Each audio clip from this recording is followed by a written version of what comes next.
Back with former Governor Bill Weld and presidential candidate Bill Weld in the OTR Pop Quiz. All of the following presidents of the United States had deep ties to Massachusetts, but one was not born in the state. And it's on the screen, Governor. So which one is it? John Quincy Adams, George H.W. Bush, or Calvin Coolidge? One was not born in the state. I'll be shocked if you don't know this. I'm going to say George H.W. was not. It was Calvin Coolidge. He was born in Vermont. He was also governor of Massachusetts, as you were, I had the same guess you to did. I had the same guess you did. Bush was born in Milton. Right. The president was born in Milton. Right. All right, last question.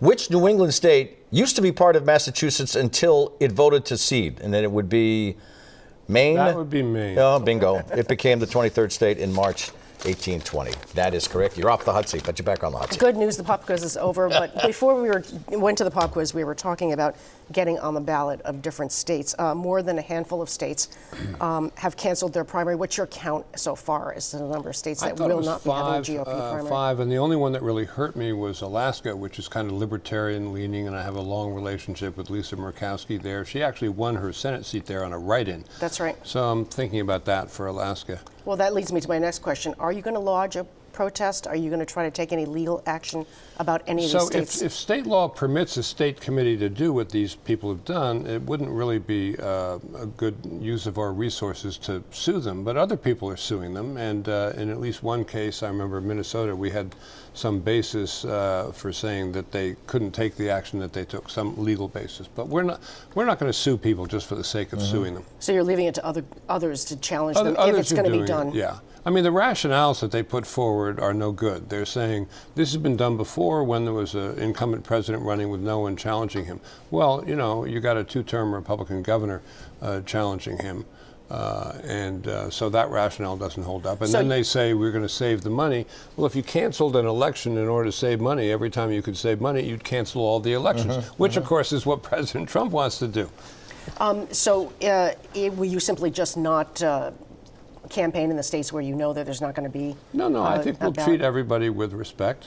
You know, I'll campaign in Alabama, even though they tried to throw us off the ballot after they cashed our check for $15,000 for the filing fee, which I thought was a bit cheeky. A couple of weeks ago. No kidding. And they cashed the check, and they still tried to do that. Yeah. So let's drill down on the states that perhaps that you're most focused on, and the ones you believe you'd have a solid shot at winning.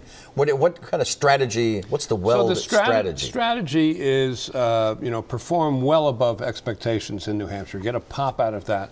That leads to Super Tuesday, which has Massachusetts, Vermont. Those are both open primaries, crossover states. Virginia, Colorado, which I think could be friendly. California.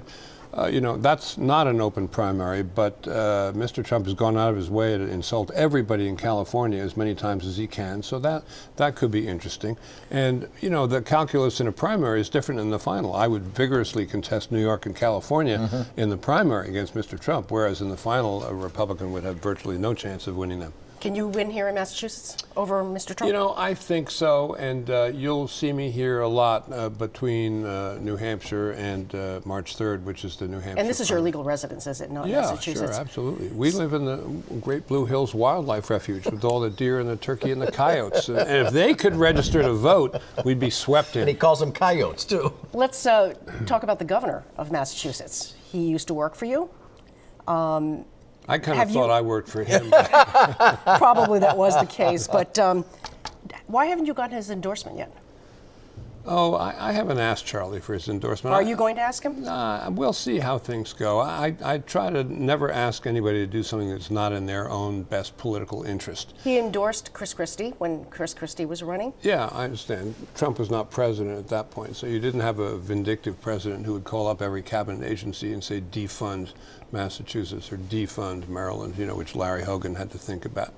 And I wouldn't put that past this president, really. He's very vindictive. So do you think that's the main reason why you have not gotten an endorsement from Charlie Baker? No, I haven't asked him. Okay. I haven't asked him. But sometimes people offer. Governor? No, we're still close, believe me. There's no rift there. We're just everything in its own good time. Okay. Governor, thank you so much. Okay, I thanks, appreciate folks. your time. And Christmas is coming up. What do you want for Christmas? A hippopotamus. I'm not going to ask what you're going to do with it. I won't ask. Of all the answers I've ever heard, I've never heard that one. See, a unique man sitting to my right. It's our pleasure to have our guest this morning, Bill Weld, with us. The Sunday Roundtable is just ahead. Plus, Ted Reinstein goes holiday shopping. He's looking for a hippopotamus. And he's also going to some of the state's top politicians. We will show you what he picked out. Stay with us.